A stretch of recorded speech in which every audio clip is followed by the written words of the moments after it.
xilli ay jiraan abaaro baahsan oo saameyn ku yeelatay gobolka Xaysimo iyo biyo yaraan ayaa waxa deegaankaasi laga soo sheegayaa xaalad xun iyo dadka oo halis ku jira xaaladda abaare darteed sida uu sheegay xogayaha gobolka Xaysimo Cabdirasaaq Jaamac Aadan ayaa ka warbixiyay xaaladda deegaankaas in wax deeqa soo gaadhin aanay jirinna wax dhaqdhaqaaq dawladda isagoo sheegay in xaaladda deegaankaas ay maraso halkii ugu darnayd anigoo ku hadlaya afka gobolka Xaysimo kan amida madaxda gobolka Xaysimo oo ah xogayihii gobolka Xaysimo Cabdirasaaq Jaamac Aadan waxaan ka hadlayaa xaaladda ugu gobolka Xaysimo waxa ka jira abaaro ba'an aan wax baaqa oo macnaheedu soo gaari jirin oo naqwaaya anigoo ku hadlaya afka gobolka Xaysimo kan amida madaxda gobolka Xaysimo oo ah xogayihii gobolka Xaysimo Cabdirasaaq Jaamac Aadan waxaan ka hadlayaa xaaladda ugu gobolka Xaysimo waxa ka jira abaaro ba'an aan wax baaqa oo macnaheedu soo gaari jirin oo naqwaaya oo hadeerto in badan la sugayay in oo macnaheedu wax weeyaan deegaankii aad iyo aad u rafaadsan yahay oo wax weeyaan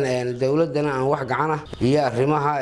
gudida abaaraha haddana aanu doonayno dawladdu inay gurmad degdeg la gaadho xogayihii gobolka Xaysimo dawladda waxaan ka codsanaynaa inay khayraadka iyo deeqda la soo gaadho gobolka Xaysimo annaguna wax weeyaan dawladda barsaabka oo kale gobolka waa yimaada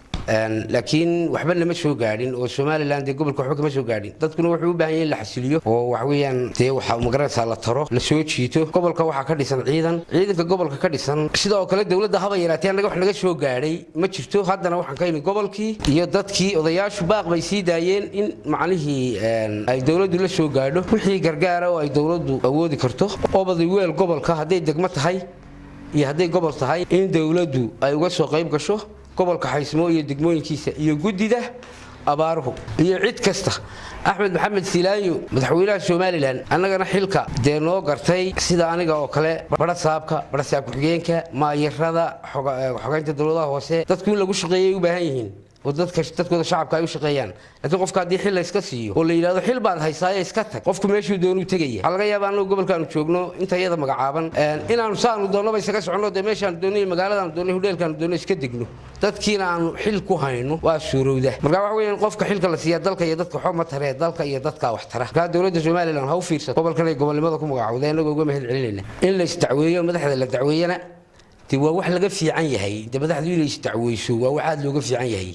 laakiin macni qofka hadii loo sii dhaba galo wuxuu dacwad bay noqonayaan marka waxaan u baahanahay in la shaqeeyo dawladda Soomaaliland la shaqeyso deegaanka yagii oo Soomaaliland dadka yagii oo Soomaaliland shacabka yagii oo Soomaaliland markasta aan ka soo warbixino markasta aan ka Soomaaliland meesha gees bay ku taala hadiyo joorana gobolkan waa jooga hadda ay koowa soo inaan soo dhaadhaco oo soo galo gobolka kan sool oo barsaabkuna ku yahay marka waxaan doonaynaa in la loo dadaalo hadalkan ayaa imaanaya xilli gudoomiyaha gobolkaasi muddo ku sugnaa gobolka Sool aanuna tagin gobolka loo igmaday muddo dhowr bilooda isla markaasina bulshada reer Xaysimo ay isweydiinayaan halka uu xiir gudoomiyaha ka yahay isku soo wada duubo gobolka Xaysimo oo ay ka jiraan duruufo badan ayaa haatan u baahan in loo sameeyo isbedel dhanka maamulka ah Waliid Ali TV caalamiga Star la saano